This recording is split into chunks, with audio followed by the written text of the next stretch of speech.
Hi mga manang. O sus, ginoo ko.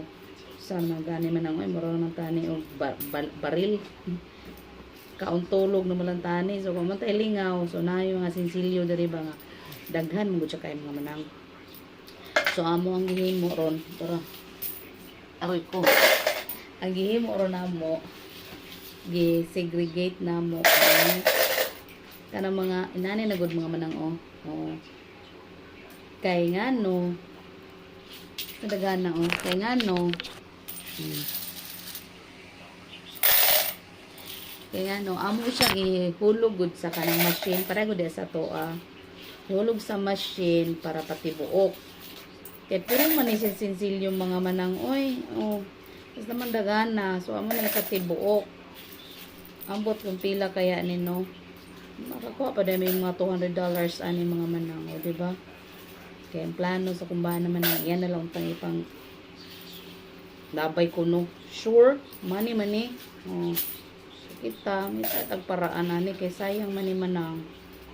Daghan ko ayaw mo nung ay. Never mind na nila sa to ang mga now outfit ha kay basta dagana naman ang So, ang katong mga naay mga taya-taya gamay, ang uban ka nang nag-stain na gyud siya. Ako pa nang hugasan manang, ako anang humulan unya o dishwashing. Wa pun ta to baking soda kaso wala man siya baking soda. Sayang man ni manang. Oo. Buwang na alangan naman no. Sayang ani kwarta man ni. Ako pa dai ko ani $200. Di makapamalit na pud ko manang. O, di ba? Pamalit na ako siya try add-on ako sa kuang pampasalubong pasabay kay yan na lang paabot di das Pinas dagang kay bayro nun so mo ni ang mga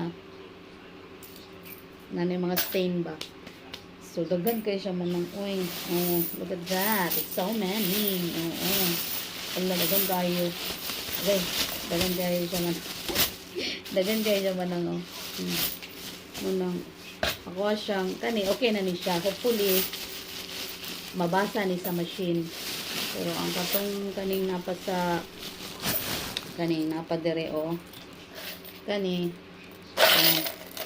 ako ni mamulan para matanggal ang mga stain ba dagan pa gud ni man di ba sayang man siya so mula na ako ni karon kaya unya baktas na pod mi sige ko diri og kuan man sige mi og walking diri manang pero ning dako rin